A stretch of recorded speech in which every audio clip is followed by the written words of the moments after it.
This is Grace. At 17, she learned that justice isn't blind, it's bought.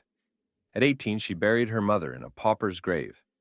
At 19, she watched the man who destroyed her life smile from billboards across Lagos, running for governor.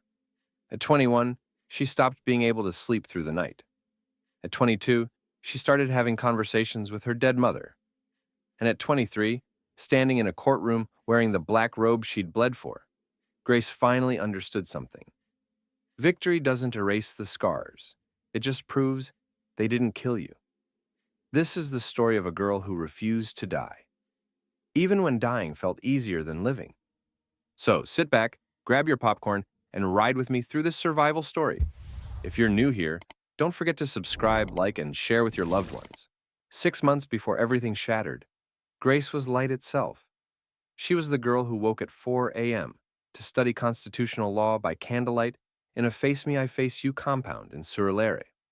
The girl who could recite legal precedents like love poems. The girl whose teachers whispered, "That one will shake this country."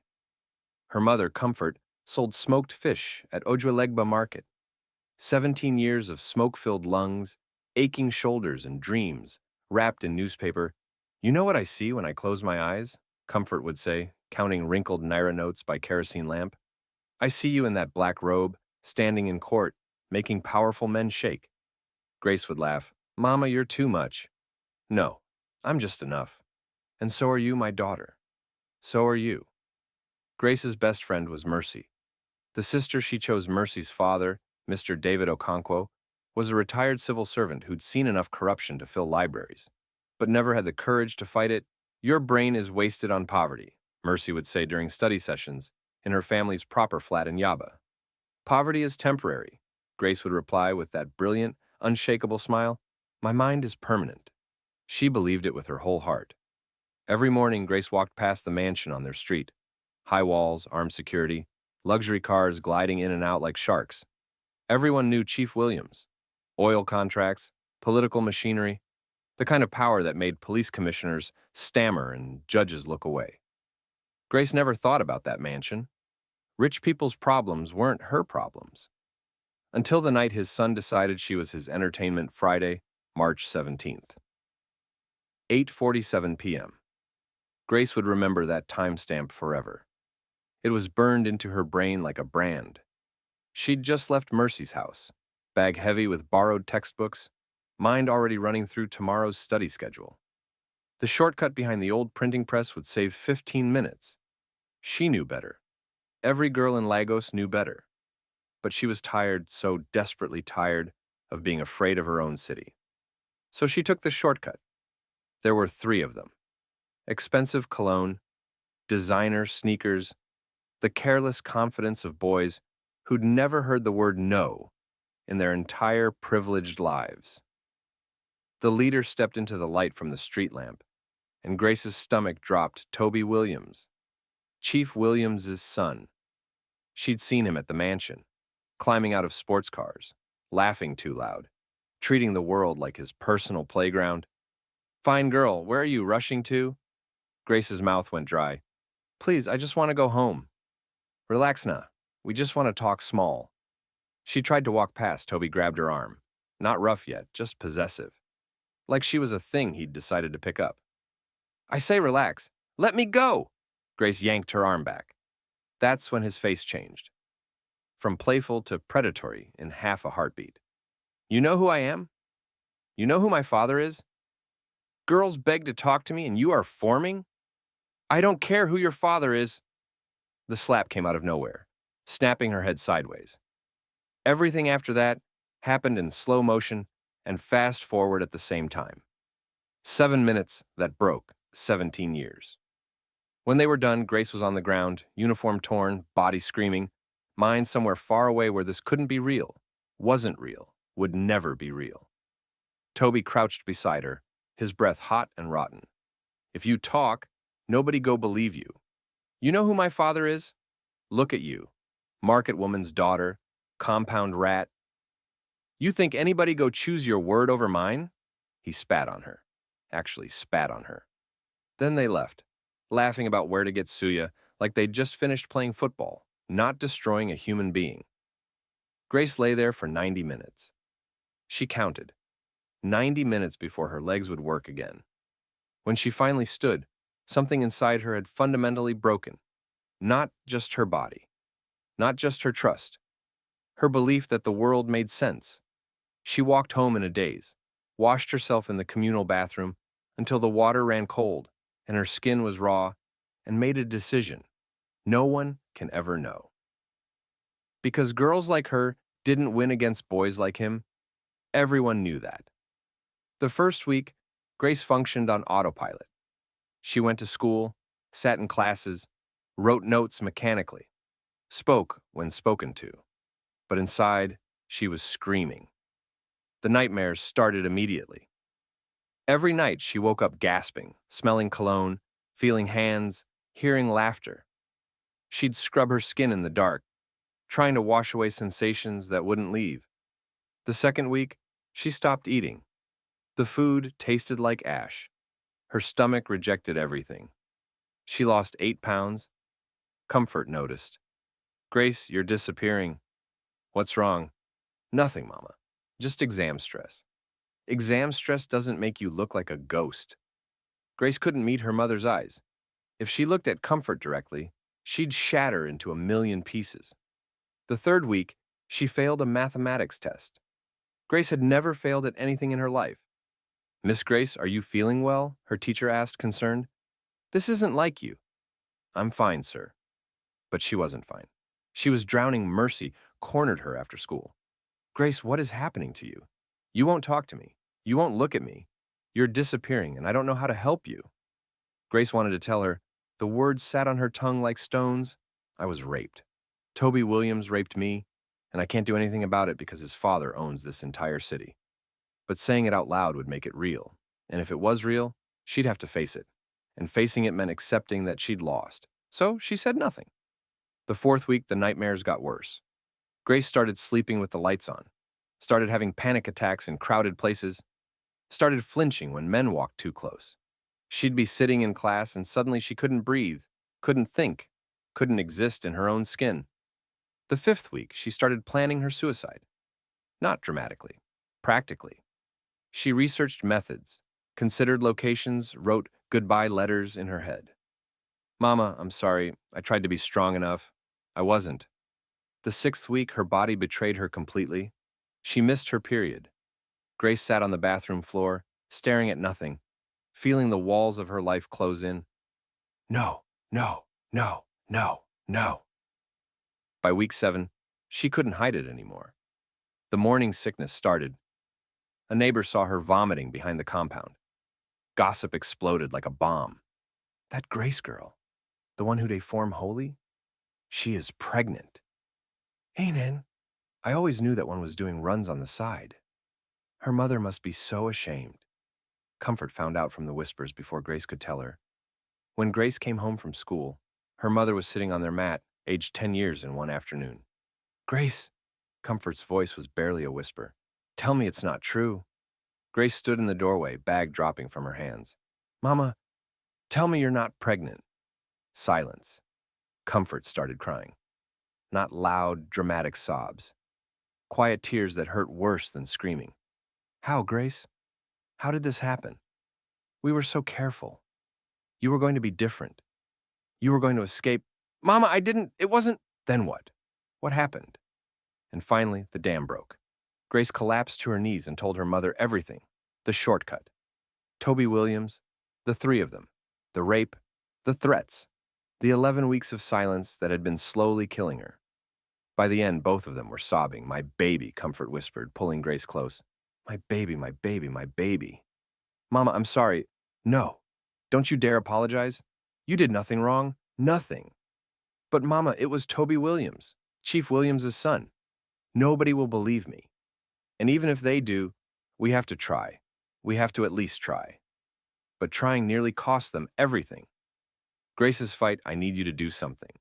If this story is touching you, if you feel Grace's pain, if you're angry at the injustice, hit that like button right now. And if you believe stories like this need to be heard, subscribe and turn on notifications. Every subscription tells YouTube to show this to more people who need to hear it. Grace fought alone for too long. Don't let her story go unheard. Like, subscribe. Let's continue. Pastor Emmanuel believed her immediately. Grace, I'm so sorry this happened to you, he said, tears in his eyes.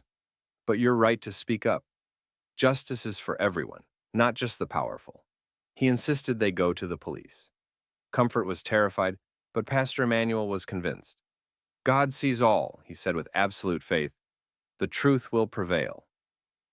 They went to Sur-Aire police station on a Tuesday morning. The officer at the desk looked bored until Grace said the name Toby Williams. Then he looked uncomfortable. Chief Williams' son? Yes. You're saying he did this thing to you? I'm saying he raped me, along with 2 other boys. The officer exchanged glances with his colleague. This is a serious accusation, madam. It's not an accusation, it's the truth. You sure you want to proceed? You know, say, false accusation, a crime? Pastor Emmanuel slammed his hand on the desk. This girl was violated. Are you going to take her statement or not? Reluctantly, they did. But that same afternoon, a female officer named Inspector Jane Adeyemi pulled Grace aside. Inspector Jane was in her late 30s, tired eyes, uniform that had seen too many years. She spoke quietly, urgently. Listen to me carefully, I believe you. But you need to know what you're up against. Chief Williams owns half this police force. The moment they process this report, he'll know, and he'll come for you. I don't care. You should care. I've seen what he does to people who cross him. Families disappear, evidence vanishes, witnesses develop amnesia. If you go through with this, protect yourself. And your mother. Grace's blood ran cold. You think he'd hurt my mother? Inspector Jane looked at her with infinite sadness. I know he would. But Grace was young, angry, desperate for justice. She pressed charges anyway. 2 days later, Toby Williams was arrested for exactly 4 hours and 17 minutes. Grace waited at home, hands shaking, hope flickering like a dying candle. Then her phone buzzed. Pastor Emmanuel. They released him. Insufficient evidence, they said. Grace, I'm sorry. Grace stared at the message until the words blurred. Inspector Jane had been right. Chief Williams made one phone call and the case evaporated like it had never existed. But it got so much worse. Because Chief Williams didn't just bury the case, he decided to bury everyone involved. Grace was walking home from school 3 days after Toby's release when the van pulled up black-tinted windows. No license plates. 2 men grabbed her, threw a bag over her head, shoved her inside. She screamed until someone hit her hard enough to taste blood. When the bag came off, she was in a warehouse. Industrial. Empty. The kind of place where screams don't reach anyone. Chief Williams stood in front of her in an expensive agbada, looking like a man discussing business, not ruining lives. Grace, the troublesome girl. Grace's wrists were zip-tied. Her mouth was dry with terror. But she forced herself to meet his eyes. You had me kidnapped. That's another crime. Chief Williams laughed. Actually laughed. Crime? Grace, let me educate you about how power works in this country. Crime is what poor people do.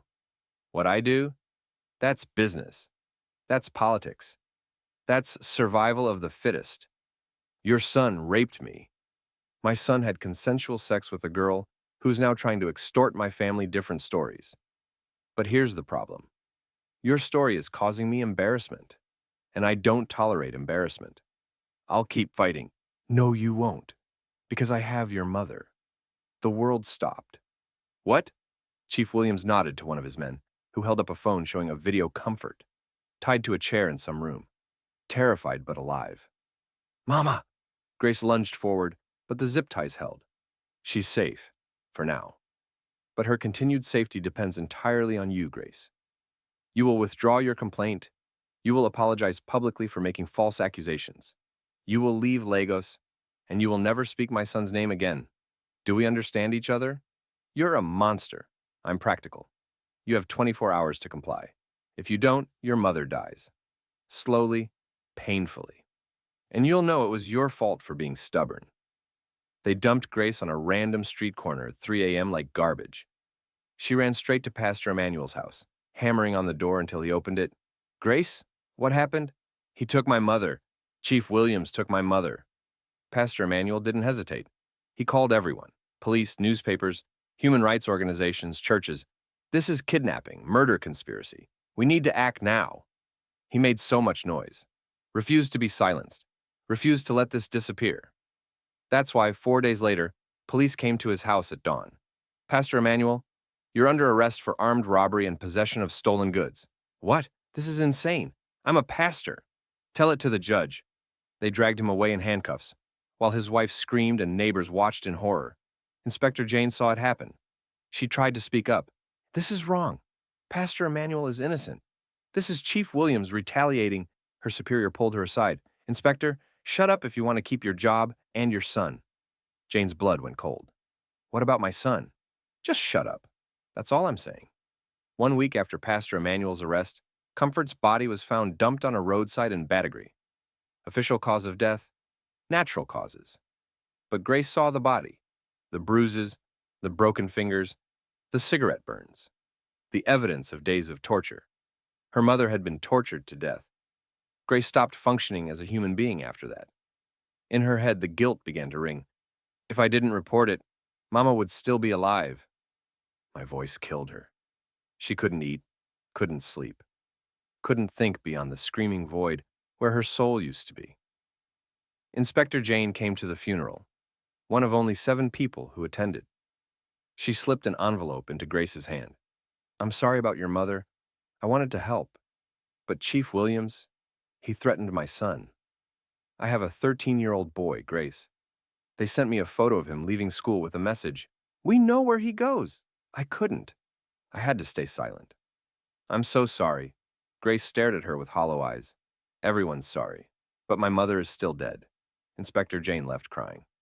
Grace spent 3 days lying on the mat she'd shared with Comfort, not moving, not eating, not living. On the 4th day, she got up, walked to the 3rd mainland bridge, and climbed over the railing. Lagos stretched out below her. Millions of lights, millions of lives. Millions of people who didn't know or care that Grace was about to die. Mama, I'm coming. I can't fight anymore. They won. She closed her eyes and leaned forward. Grace, no. Mercy's voice raw with terror. Grace turned and saw her best friend running toward her, Mr. David right behind her. Grace, please don't do this. There's nothing left, Mercy. They took everything. Mama's dead. Pastor Emmanuel's in prison. I'm alone. You're not alone. Mercy was sobbing, grabbing Grace's arm. I'm here. My father is here. We're not leaving you. Mr. David stepped forward, his face wet with tears. Grace, look at me. She did. 20 years ago, my younger sister was raped by a politician's son. I was too scared to help her fight. Too scared of losing my job, my safety, my comfortable life. She killed herself 6 months later. I've lived with that cowardice every single day since. His voice broke. I won't make that mistake again. Grace, if you want justice, we'll get it. Not today. Not when you're broken and alone, but we'll get it. I will pay for your education, all of it. Law school, everything. You will become the lawyer you were meant to be. And then, when you're ready, we'll destroy Chief Williams together. That could take years. Then we take years he thinks you're finished? Let him think that. Let him forget about you. And while he's forgetting, you'll be becoming. Grace looked at Mercy, whose face was streaked with tears. Please don't leave me, Mercy whispered. You're my sister. I need you. Grace thought about her mother's last words before the kidnapping. Grace, education is your weapon. Make me proud. Slowly, painfully, she climbed back over the railing. Okay, she whispered. Okay. Grace just chose to live. She chose to fight even though everything was taken from her. That kind of courage deserves to be shared. Right now, share this video with someone who needs to hear it. Your sister, your friend, someone fighting their own battle. And drop a comment below. Tell me, Grace is not alone. Let's flood this comment section with support. Because survivors need to know they're not fighting alone. Comment now. Share now. Let's continue Grace's journey. Living was harder than dying would have been. Grace moved in with Mercy's family. Mr. David paid for everything. Food, clothes, therapy sessions, eventually school fees. But money couldn't fix what was broken inside her. The PTSD was relentless. Loud noises made her flinch. Crowded places triggered panic attacks. The smell of cologne sent her spiraling. Touch, even friendly touch, made her skin crawl at night, the nightmares came. Every single night. She'd wake up screaming, drenched in sweat, convinced she was back in that alley. Mercy would hold her until she stopped shaking. It's okay. You're safe. I've got you. But Grace never felt safe. The therapist, Dr. Amaka Obi, was patient. Grace, trauma rewires your brain. Your nervous system is stuck in survival mode. Healing isn't linear. Some days you'll feel okay. Some days you'll feel like you're drowning. Both are valid. I can't do this for years. You can. You're stronger than you think. But Grace didn't feel strong. She felt like a ghost wearing her own skin.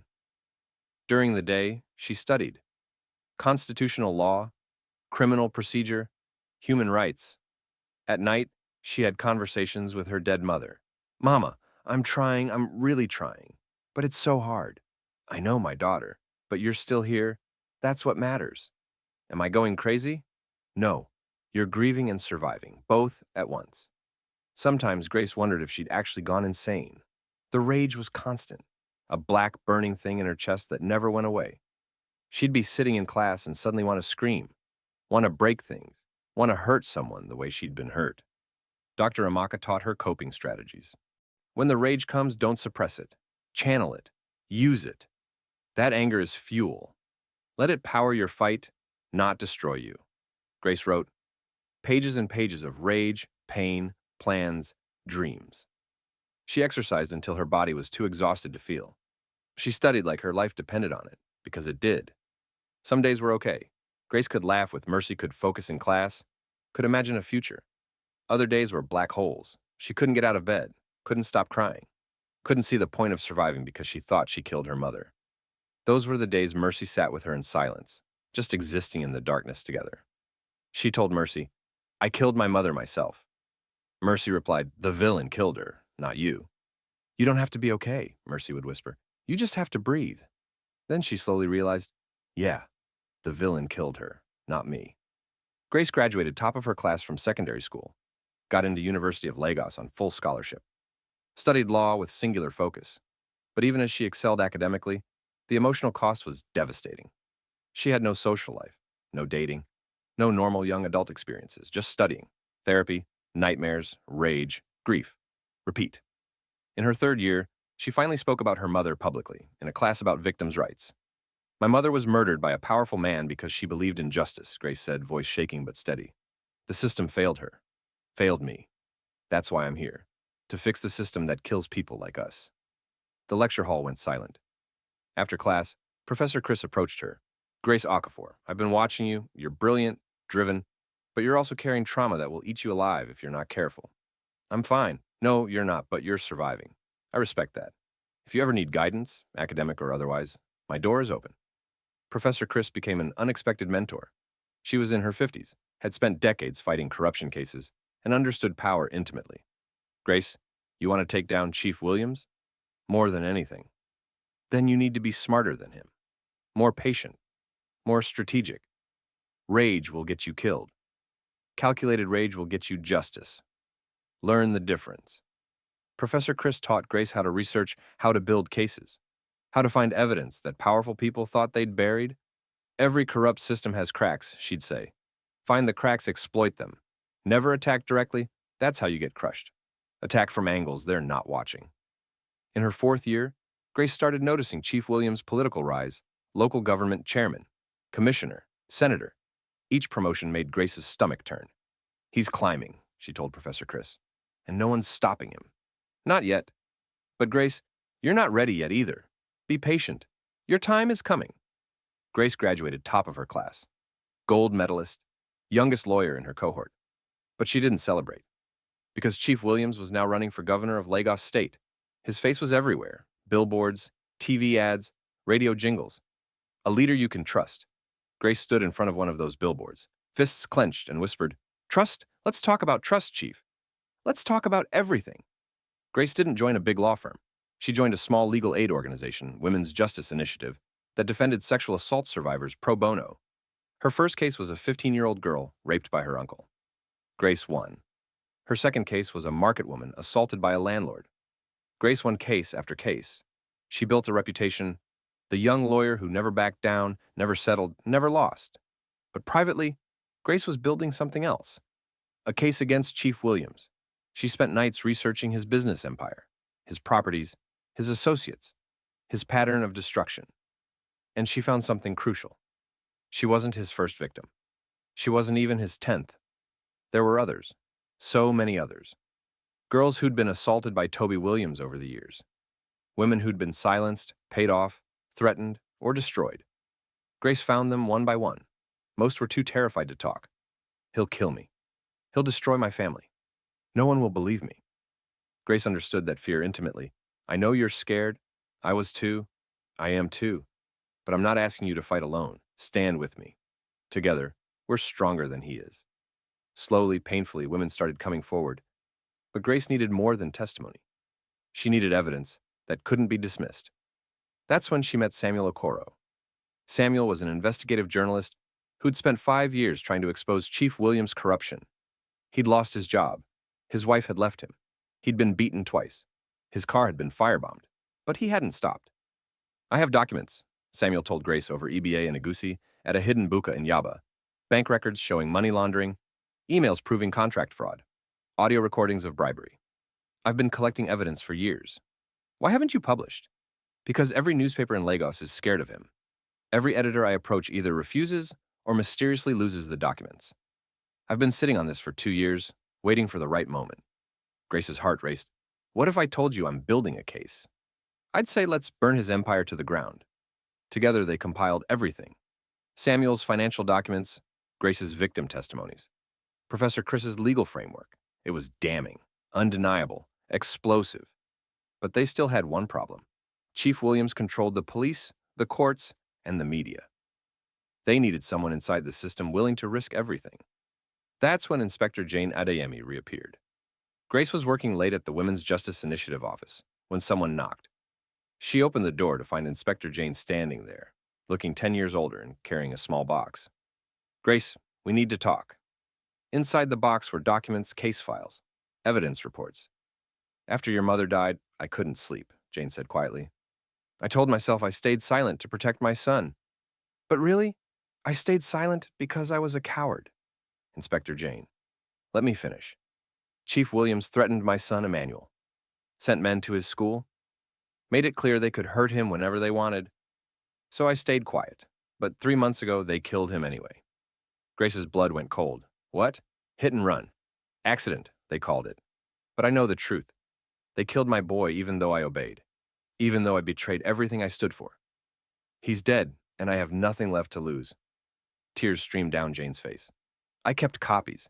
Every case Chief Williams buried, every report I was told to destroy, every witness who mysteriously recanted. It's all here, and I'm ready to testify. In court, in public. Wherever you need me. Grace took the box with shaking hands. Inspector Jane, if you do this, they'll come after you. Let them come. My son is dead. I have nothing left they can take.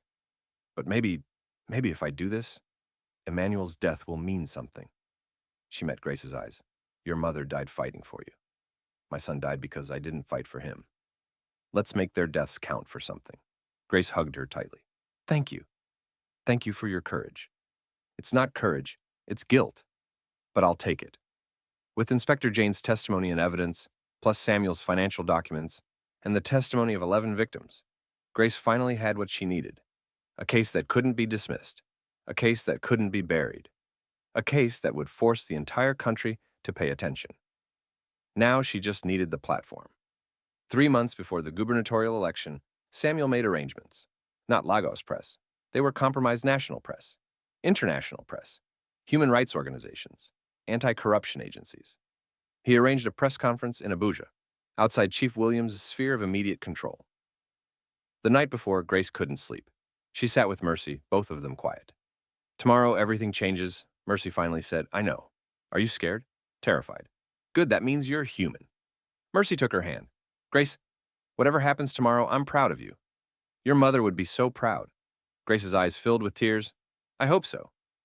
The next morning, Grace stood at a podium in front of dozens of cameras, wearing her lawyer's robes, surrounded by 11 other women, all victims of Toby Williams. Inspector Jane stood to her left in full police uniform. Samuel stood to her right, folders of evidence stacked high. Professor Chris sat in the front row, recording everything. Grace took a deep breath. My name is Grace Okafor. 5 years ago, I was raped by Toby Williams, son of Chief Williams, who is currently running for governor of Lagos State. When I reported it, Chief Williams had my mother kidnapped and tortured to death. He had Pastor Emmanuel falsely imprisoned on fabricated charges. He threatened Inspector Jane Adeyemi by targeting her son, who was later killed in a staged accident. He has spent years destroying anyone who dares speak against him. The room was silent except for camera clicks. Today, I am filing criminal charges against Chief Williams for murder, kidnapping, witness intimidation, and corruption.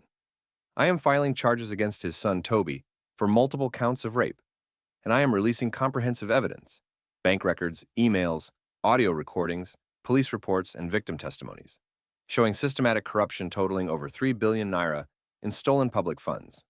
She held up the folders. Chief Williams believes he's untouchable. He believes money and power make him immune to justice. Today, we proved him wrong. Proved him. The room erupted. Questions shouted, cameras flashing, reporters pushing forward. Samuel handed out evidence packets to every journalist present. Inspector Jane stepped to the microphone. I am Inspector Jane Adeyemi. For years, I was complicit in Chief Williams' crimes because he threatened my son. 3 months ago, they murdered my 13-year-old Emmanuel anyway. I have nothing left to lose and everything to tell. I am prepared to testify under oath about every case Chief Williams forced us to bury, every witness we intimidated, every crime we covered up. I am prepared to face consequences for my complicity, but I will not let him become governor. Her voice broke. My son died because I was a coward. Let his death count for something. The country exploded. Within hours, the story was everywhere. Social media, international news, protesters outside Chief Williams' mansion, hashtag Justice for Grace trended worldwide. Chief Williams tried to respond. Lies. Political sabotage. This is a coordinated attack by my opponents. But the evidence was too strong, too detailed, too damning. The Economic and Financial Crimes Commission opened an investigation. The Inspector General of Police, facing national outrage, ordered Toby Williams' immediate arrest. This time, there was no release after 4 hours. Pastor Emmanuel was freed after 5 years in prison. Charges dropped with a formal government apology. Chief Williams' political party suspended his candidacy. Sponsors fled. Donors disappeared. Allies went silent. His empire was crumbling. This is the moment we've been waiting for. Grace is about to get her justice. Will she get it? Before we see Chief Williams fall, if you've watched this far, you're invested in Grace's story. You need to see how this ends. So hit that subscribe button if you haven't already, and turn on all notifications. We tell stories like this every week, stories of courage, justice, and survival. Don't miss the next one. And share this video everywhere. Facebook, WhatsApp, Twitter, Instagram. Stories like Grace's change the world, but only if people hear them. Subscribe. Share. Now let's finish this. The trial was a circus. Every news outlet in Nigeria covered it. International human rights organizations sent observers. The courtroom was packed daily. Chief Williams hired the most expensive lawyers in the country. They tried everything. They attacked Grace's character, suggested she was a prostitute, questioned why she wore a short skirt that night. She hadn't, she was in her school uniform. Implied she was motivated by money. Grace sat through every attack, spine straight, face calm. But inside, she was screaming. They're doing it again, blaming me, erasing me, making me the criminal. Dr. Amaka sat in the courtroom every single day. During lunch breaks, she'd pull Grace aside. Breathe. They're desperate, desperate people attack. It means they're losing. When Grace finally took the stand, the courtroom went silent. She looked directly at Chief Williams, at Toby. 5 years ago, your son raped me in an alley behind a printing press. You responded by having my mother tortured to death. You imprisoned an innocent pastor. You threatened a police officer's child, and later had him killed. You've spent years silencing victims, burying evidence, and buying your way out of consequences. Her voice didn't shake, but I'm still here. We're all still here. And you will answer for everything. The courtroom erupted in applause. The judge had to call for order 3 times. Inspector Jane's testimony was devastating. She detailed every case Chief Williams had buried, every bribe paid, every threat made, every crime covered up. I failed my duty as an officer. I chose fear over justice, and my son paid the price. But I won't fail again. Samuel presented the financial evidence, charts, bank statements, emails showing systematic theft of public funds. Professor Chris testified as an expert witness on corruption and abuse of power. 11 women testified about being assaulted by Toby. The evidence was overwhelming. When the verdict came, the courtroom held its breath. Will the defendants please rise? Chief Williams and Toby stood. For the first time, Grace saw fear on their faces. Real fear, the kind they'd inflicted on so many others. In the matter of the Federal Republic of Nigeria versus Chief Adebayo Williams and Toby Williams, Grace's heart hammered so hard she thought it would burst through her chest. Mercy squeezed her hand. Inspector Jane stood at attention, tears already streaming. On the charges of rape in multiple counts, we find the defendant Toby Williams guilty on all counts. The courtroom erupted on the charges of murder, kidnapping, witness intimidation, obstruction of justice, and corruption. We find the defendant Chief Adebayo Williams guilty on all counts. People screamed, cried, hugged. Reporters rushed out to file stories. Grace sat frozen. She'd imagined this moment for 5 years, dreamed of it, fought for it. But now that it was here, she didn't feel joy. She felt hollow. The judge continued, Toby Williams, you are hereby sentenced to 30 years imprisonment without possibility of parole. Toby's legs buckled. His lawyer caught him. Chief Adebayo Williams, you are hereby sentenced to life imprisonment for murder, with an additional 20 years for corruption and related crimes. Chief Williams didn't move, just stared at Grace with pure hatred. As they led him away in handcuffs, he hissed at her. This isn't over. Grace met his eyes and said quietly, Yes, it is. The media called it a historic victory. Justice prevails. Chief Williams convicted. Young lawyer takes down political giant. Grace Okafor, the face of a new Nigeria. Grace became a national hero overnight. Interview requests flooded in. International organizations offered her jobs. Universities invited her to speak. But Grace couldn't celebrate because her mother was still dead, because Pastor Emmanuel had lost 5 years of his life, because Inspector Jane's son Emmanuel was still gone, because 11 other women still carried scars that would never fully heal. Victory didn't erase any of that. 2 weeks after the verdict, Grace stood at her mother's grave, finally able to afford a proper headstone. Comfort Okafor, 1975 to 2020. She believed in justice. She died for it. She was right. Grace knelt in the dirt, placing fresh flowers. Mama, we won. Chief Williams is in prison for life.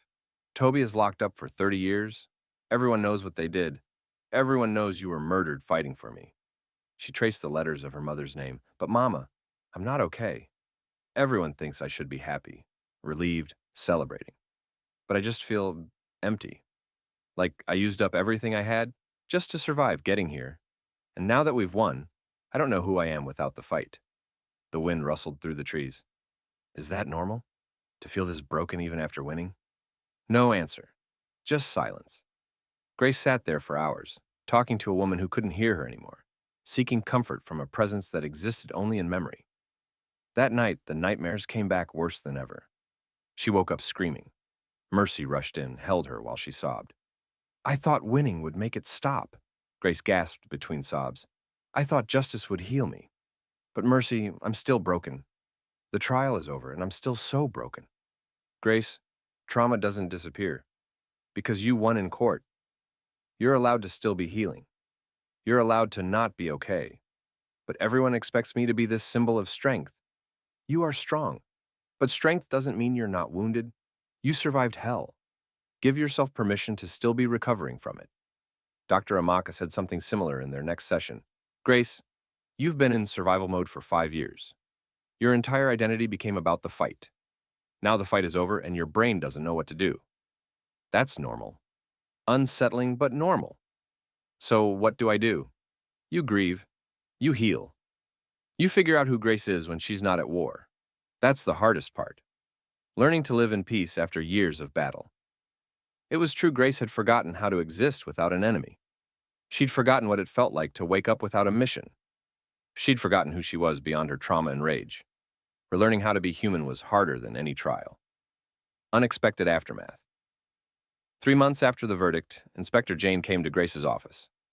She looked thinner, older, haunted. Grace, I need to tell you something. What's wrong? I'm resigning from the police force. I can't wear this uniform anymore. Not after everything I enabled. I testified against the system, but I was part of the system. Emmanuel died because of choices I made. Inspector Jane, you were trying to protect him. And I failed. I stayed silent, and he died anyway. I thought compliance would save him. It didn't. It never does. Grace, I need you to understand something. I may have testified at the trial, but I'll never forgive myself. Never. Grace saw her own pain reflected in Jane's eyes.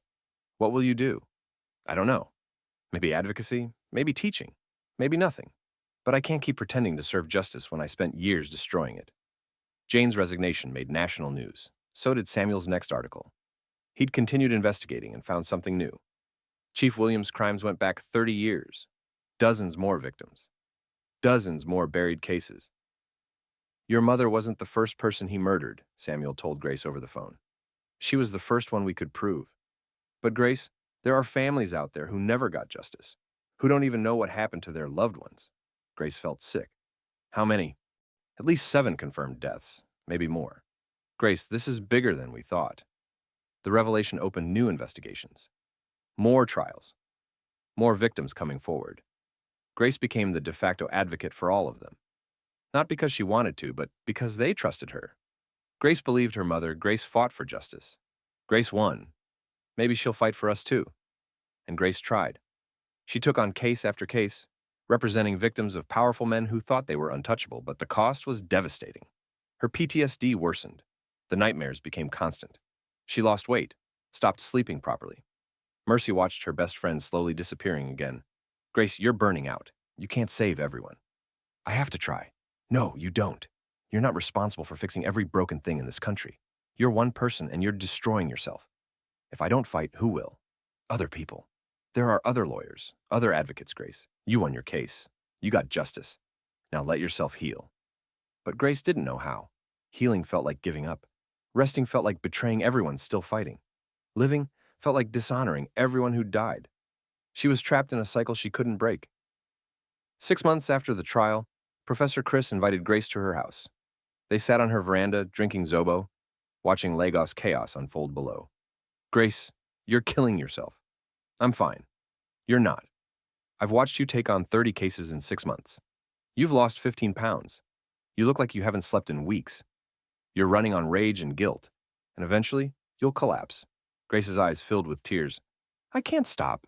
If I stop fighting, if you stop fighting, you'll finally have space to heal. Grace, you won. You destroyed Chief Williams. You got justice for your mother. You've helped dozens of other victims. You've done enough. It doesn't feel like enough. It never will. That's the trap. You'll always find another case, another victim, another fight. But Grace, if you don't take care of yourself, you'll die young like your mother. And then who wins? Chief Williams is in prison, but he'll have still taken your life. Just slower. The words hit like a physical blow. I don't know how to stop, Grace whispered. Start small. Take 1 week off, sleep, eat, see your therapist, spend time with Mercy. Do something, anything, that isn't about pain and justice and fighting. What if I forget how to fight? Professor Chris smiled sadly. You won't. Fighting is in your bones now. But Grace, warriors need rest. Even soldiers come home from war eventually. Let yourself come home. That conversation changed something. Grace took a week off, then another. She started sleeping more, eating regular meals, going to therapy twice a week instead of whenever she could fit it in. She started saying no to cases she didn't have capacity for. She started letting other lawyers handle fights that didn't need to be hers. Slowly, painfully slowly, she started remembering how to be Grace, not just Grace the fighter. She started laughing again. Real laughter. Not the hollow social performance she'd been doing. She started enjoying food again instead of just consuming fuel. She started having conversations about things other than trauma and justice. She went to the beach with Mercy and actually relaxed. This is weird, Grace said, lying on the sand, sun warm on her face. What is? Being still. Not fighting, just existing. How does it feel? Grace thought about it. Uncomfortable, but also maybe good? Mercy grinned. That's called healing, babe. Get used to it. 2 years after the trial, Grace made a decision. She'd helped individual victims win cases, but she wanted to do more. She wanted to change the system that had failed her mother. So she founded the Comfort Legal Foundation. Named after her mother, funded by donations, grants, and money from speaking engagements. The foundation provided free legal representation for sexual assault survivors, therapy and counseling services, safe housing for victims, fleeing dangerous situations, education programs teaching young girls about their rights, training for police officers on handling sexual assault cases properly, advocacy for policy changes. Inspector Jane joined as Director of Police Training. Samuel became Director of Investigations. Professor Adebayo served on the advisory board. Dr. Amaka ran the mental health services. Mercy handled operations and fundraising together. They built something bigger than any single case. At the foundation's launch, Grace gave a speech. My mother, Comfort Okafor, was a fish seller who believed education could change the world. She saved every naira so I could become a lawyer. She died fighting for justice when the system failed us. This foundation exists because she believed one girl could make a difference. Grace's voice strengthened, but I learned something important. One girl can't change everything alone. It takes communities. It takes people willing to risk comfort for courage. It takes systems that actually serve justice, not just power. She looked at Inspector Jane, at Samuel, at everyone who'd stood with her. We won one case, but the fight isn't over. Every day, girls like me are told to stay silent. Every day, powerful men believe they're untouchable. Every day, the system fails the people it's supposed to protect. So this foundation exists to fight those battles, not just in courtrooms, but in communities, in police stations, in schools, everywhere justice is needed. Grace held up a photo of her mother. Mama, this is for you. For every woman who fought and lost. For every girl still fighting. For everyone who refuses to let darkness have the final word. The room erupted in applause. 5 years after the trial, Grace received an unexpected visitor. A young woman, 19, standing nervously in the foundation's waiting room. Miss Grace, my name is Faith. I need help. Grace saw herself in Faith's eyes. That same fear, that same desperate hope. Tell me what happened. Faith's story was horrifyingly familiar: assault, police dismissal, threats, a powerful family trying to silence her. But this time, something was different. Faith had come to Grace immediately. Not after months of silence, but days. Because Faith had heard Grace's story and knew she wasn't alone. I saw you on TV talking about what happened to you, Faith said, crying, and I thought, if Grace survived, maybe I can too. If Grace fought, maybe I can fight. I don't want to be silent like my cousin was, like my aunt was. I want to fight. Grace took Faith's hands. Then we fight together. You're not alone. Not anymore. That case took 8 months. Grace represented Faith pro bono. Samuel investigated the perpetrator's family. Inspector Jane ensured the police did their jobs properly this time. They won. Faith's rapist went to prison for 15 years. His family's attempt to bribe and threaten their way out failed completely. After the verdict, Faith hugged Grace tightly. Thank you. Thank you for showing me it was possible. Grace smiled, a real smile, warm and genuine. No, thank you. Thank you for refusing to be silent. Thank you for trusting that justice could exist. You're braver than you know. Faith wiped her tears. What do I do now? Now? You heal. You live. You become whoever you want to be. The assault doesn't define you. Your survival does. Will the nightmares stop? Grace was honest. Maybe not completely, but they get quieter. The space between them gets longer, and eventually you have more good days than bad days. It takes time, but you get there. How long did it take you? Grace thought about it. I'm still getting there. But Faith, I'm getting there, and so will you. 10 years after her mother's death, Grace stood at Comfort's grave again. The simple headstone had been replaced with something more substantial, a memorial stone with her mother's photo engraved on it. Grace was 33 now, successful lawyer, foundation director, advocate, survivor. But standing here, she was just a daughter missing her mother. Mama, so much has changed. The foundation has helped over 2,000 women get justice. Inspector Jane trains police officers across West Africa now. Samuel's investigations have taken down 6 more corrupt politicians. Professor Adebayo finally wrote that book about dismantling corruption. And me? Grace smiled through tears. I'm still healing, Mama. Still having nightmares sometimes. Still grieving you every single day. But I'm also living. Really living. I laugh now. I have friends. I go to parties. I date. Badly, but I'm trying. I'm learning that being Grace the survivor doesn't mean I can't also be Grace the woman who likes terrible romantic comedies and burns every meal she tries to cook. She traced her mother's name. Chief Williams died in prison last year. Heart attack. I thought I'd feel something. Relief, satisfaction, closure. But I just felt tired. Tired of hate. Tired of fighting. Just tired. The wind rustled through the trees, carrying the smell of rain. Toby got stabbed in prison 3 months ago. He survived, but he'll carry those scars forever. Funny how violence finds violent men eventually. The universe has its own justice system, I guess. Grace sat on the grass. I wish you'd met Faith, and Blessing, and Patience, and all the other girls whose lives changed because you died believing I was worth fighting for. They remind me why this matters, why surviving matters, why refusing silence matters. Her phone buzzed. A message from Mercy. Dinner tonight? I made your favorite. Yes, I know you can't cook. That's why I'm cooking 7 p.m. Don't be late. Love you. Grace smiled. I have to go, Mama. But I'll come back next week. I always do. She stood brushing grass from her dress. I love you. I miss you. And I promise I'm taking care of myself now. Not just fighting, living. You'd be proud of that, right? The wind picked up, warm and gentle. Grace chose to believe that was her answer. This is Grace's story. But it's also the story of every woman who refused to let violence have the final word. It's the story of Comfort, who died believing in her daughter's future. It's the story of Inspector Jane, who found courage through devastating loss. It's the story of Samuel, who risked everything for truth. It's the story of Professor Adebayo, who taught that patience is a weapon. It's the story of Dr. Amaka, who proved healing is possible. It's the story of Mercy, who stayed when leaving would have been easier. It's the story of Faith and Blessing and Patience, and every survivor who chose to speak. Justice isn't clean. It doesn't erase trauma. It doesn't bring back the dead. It doesn't make nightmares disappear. But justice matters anyway because silence protects predators, not survivors. Because speaking truth, even when your voice shakes, is the most powerful weapon against shame. Because your worst moment doesn't define your entire story.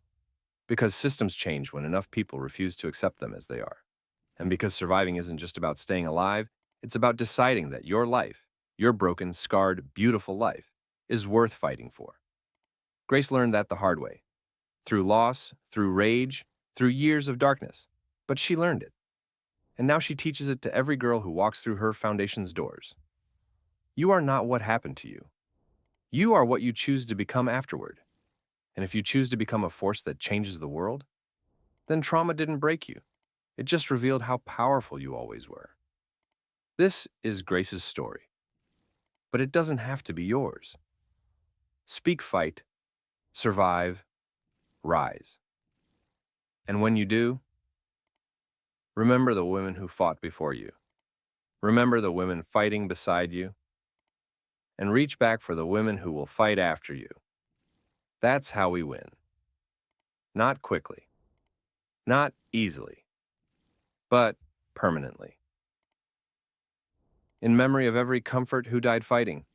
In honor of every Grace who survived. In hope for every Faith who will speak. Justice delayed is not justice denied if you refuse to stop fighting.